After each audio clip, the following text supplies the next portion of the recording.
We are live, dear. Okay, I still don't even show it yet, but I'm glad you see it. Yeah, Welcome it's on everyone my to another welcome. welcome everyone to another Facebook Live with Dr. Nelva Bryant. It's another happy Friday in the summer. Yesterday was the first summer solstice. Well, not I shouldn't say Really? first, but it was the summer solstice. So happy summer to everyone. I am excited to be here with Dr. Bryant as well as our guest, but let's give Dr. Bryant a chance to introduce herself to our new audience. Hi there, everyone. Thanks for following. My name is Dr. Nelva Bryant. I'm trying to speak slower because I was reading something. One of our meeting things we had that records our meetings, it says I'm speaking too fast. So I'm going to try to slow down a little bit.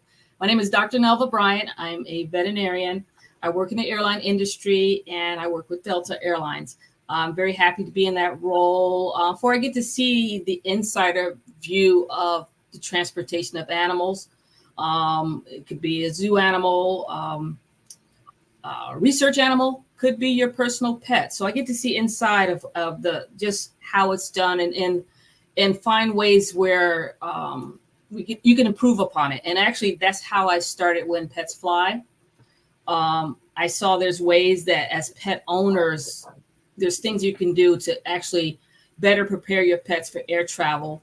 And I guess to be honest with you, it always seems as though the airline industry or pet travel by cargo is it's kind of a lot of people think it in a negative mindset, but really it doesn't have to be that way. If you're actually prepared for air travel with your pet, if your pet is properly prepared, it can be, I mean, yes, it's stressful. And if you think about it, it's stressful, but whenever we travel, we're used to it. But traveling is stressful, but it can be less stressful if you're prepared. And that's what I do by sharing this information here on When Pets Fly. Before I go further, Greta, introduce yourself and how you are a strong part of what I do as well, please. Hello everyone. My name is Greta Russo, and I work with Dr. Bryant in marketing the company When Pets Fly and making sure we can reach as many great pet parents like yourself around the world, but not just pet parents. That's actually how we started the journey. Mhm. But we also provide lots of great information and educational aspects for veterinarians and other shareholders or stakeholders in the pet travel industry.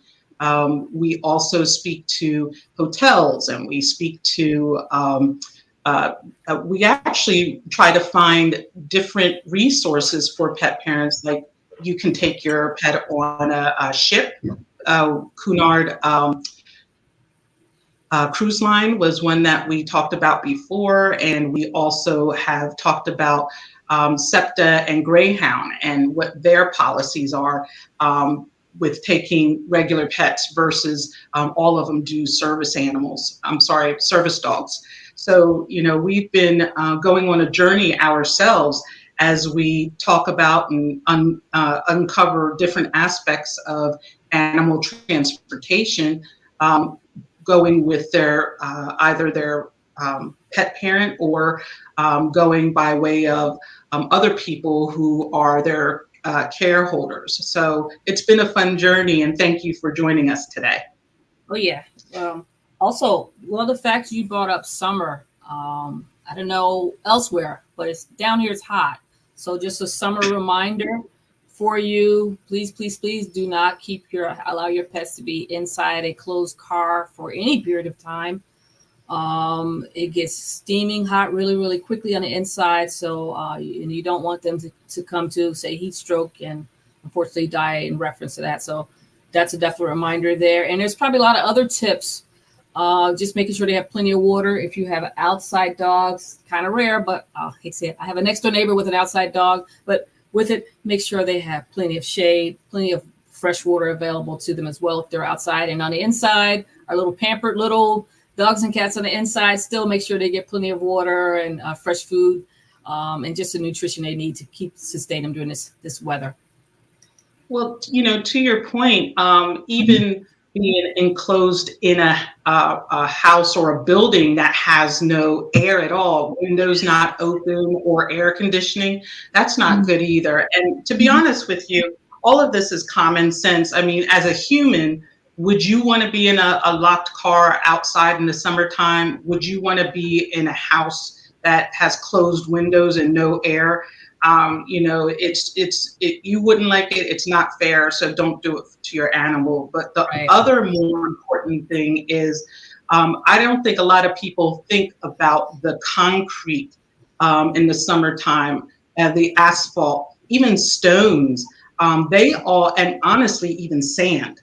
All of that gets very, very hot. And, you know, where we typically have shoes on when we're walking outside, our poor dogs don't.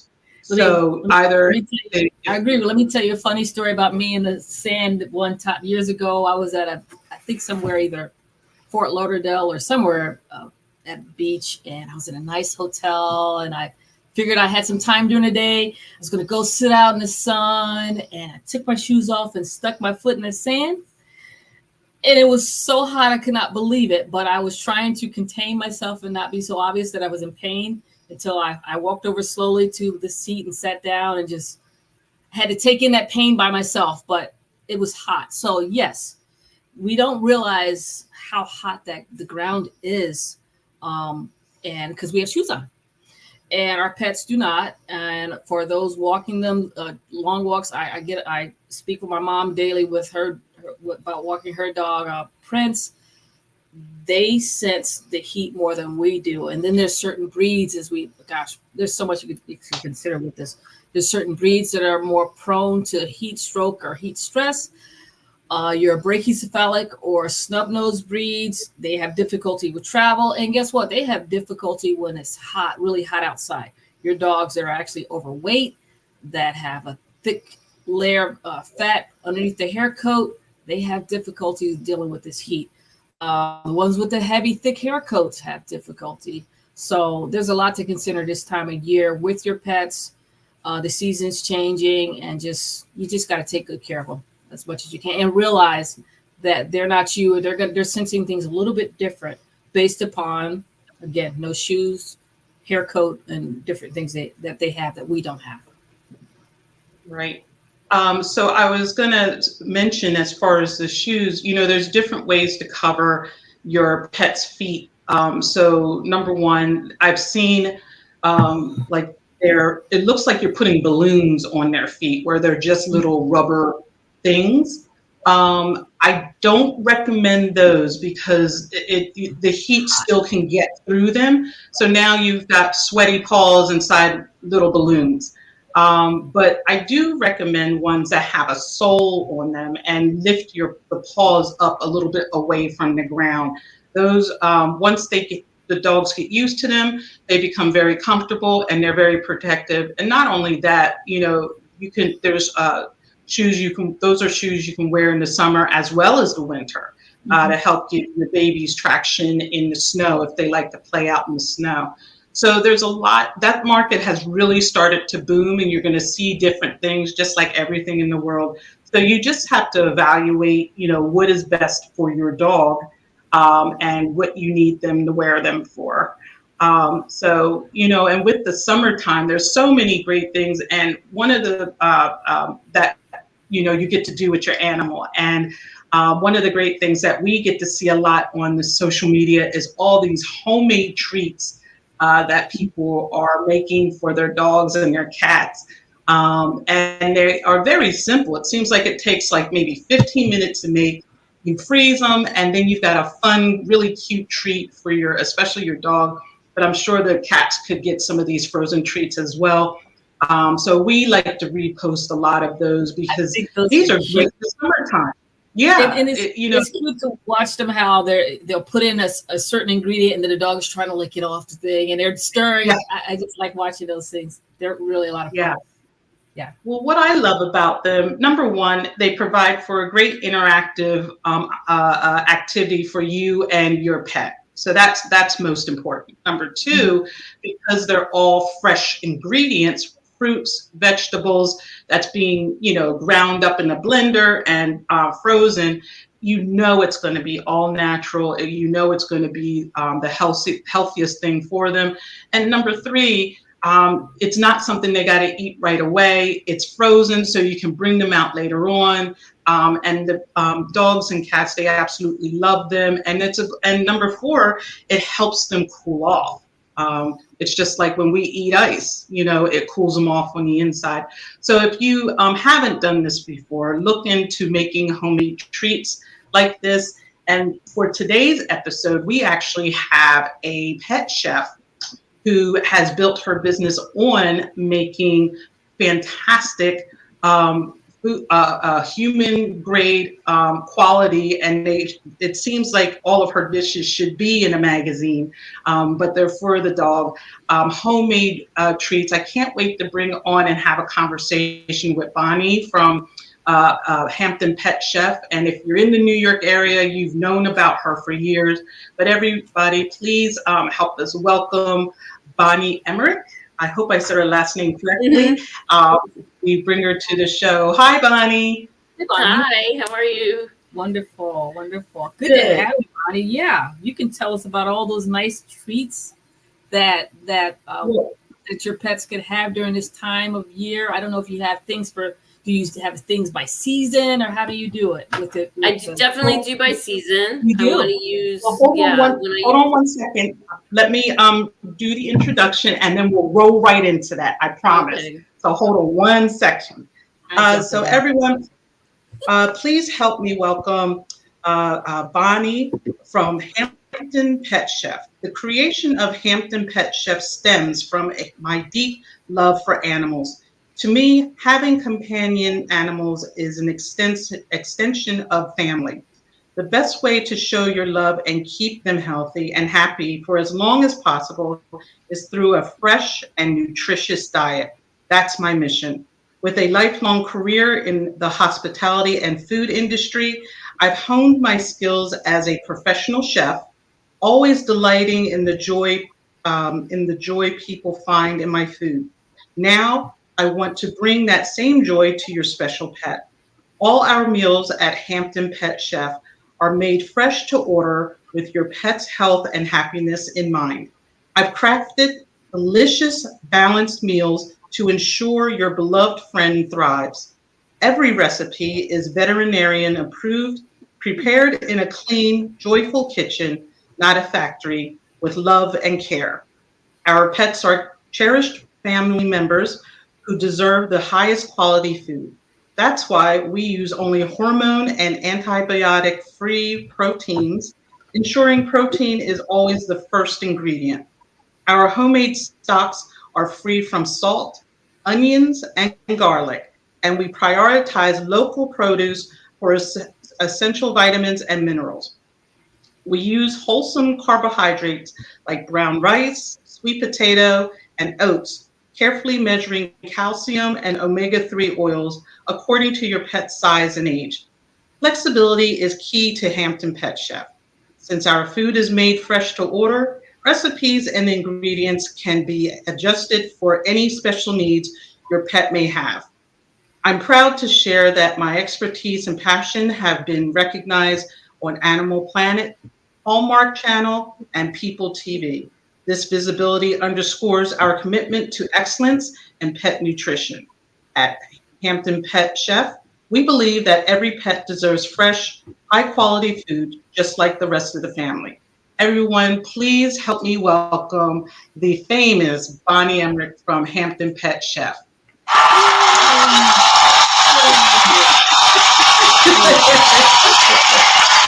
I like that. Thank you so much for having me. Awesome, Bonnie. Awesome. Yeah, I'm sorry I jumped the gun early. I get so excited sometimes when people come on and I just jump right on in and everything. But I'm just curious, like I said, so seasonal meals, do you have something special for Christmas or Thanksgiving? Yes. 4th of July, something, summer cool treats.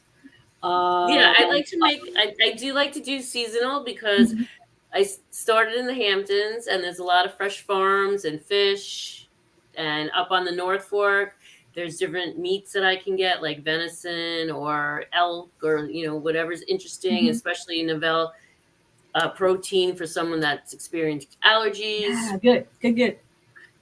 So, I try to do the seasonal vegetables and I work them in with, some of the main staples that all the dogs like and that are definitely nutritious and have their own calcium. I use to make my calcium carbonate. I just toast some eggshells for a couple of minutes and then grind them in a coffee grinder, a spice grinder, so they come out smooth.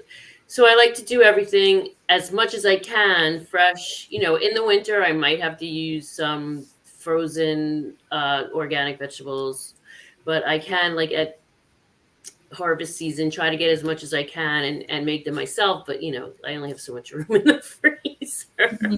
But I try to do the best I can as making things as fresh and down to earth as possible. With Dr. Bryant, to answer your question, Dr. Bryant, I found online some amazing menus that were geared towards holidays that she did. So for the holidays, she does, I would imagine, meals that you can come pick up or she delivers to you for the holidays for your pet. And so for Easter, there was bunny-shaped fruit and veggie frittatas, slow-cooked lamb stew, beef or lamb meatloaf, They're and mini-sized.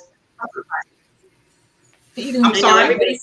Everybody when I go and do a party or like a lot of times I work with pet businesses, and when they do the ribbon cutting, I'll bring a tray of my appetizers or puppetizers around, and everyone's like, "Oh, can I eat this?" They think it's for them first. And I said, "You can eat it. It doesn't have garlic or onions, but I do use like turmeric and I use cumin, so they still have a nice flavor. I grow my own herbs. I'll use some fresh oregano, fresh thyme, so that'll flavor it up as well."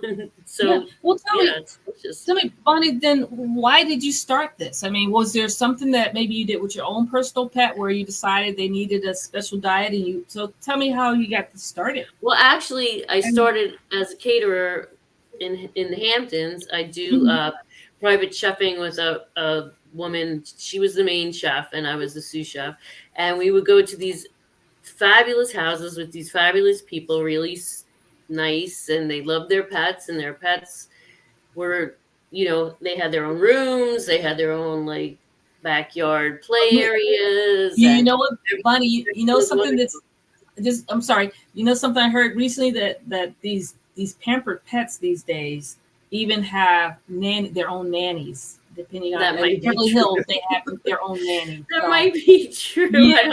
I personally haven't experienced that, but so I was just looking at them and saying, well, these people, these folks are so excited about food, so let's get them excited about food for their pets. They seem to have no, constraint on money or even just love. They just, they just fabulously love their pets. And so I said, let me see what I can do about that. And so I also make people food, so I can actually do just a pet event and have like my puppetizers and hors d'oeuvres, or I can, where you could just buy a couple trays if you're having like a home birthday party or something, or I can actually make a whole event cooking for you and making sure you have pet friendly, safe food for your pets.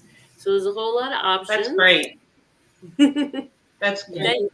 Now, Bonnie, when did your business start and where are you located? Okay, my business started in 2010 out east. Unfortunately, over the years, I did have an accident and couldn't do anything for a couple of years, but we're back and we're moving on, and we're really excited to do parties as well as the daily diets. I also do like just kind of like the puppetizers can also be like a mini meal. So if you're on the go and you don't want to have to or can't pack a whole meal, you could have little bite-sized things that they can eat that is their actual food, but just mini, just on the go. And a lot of times it's good for training puppies.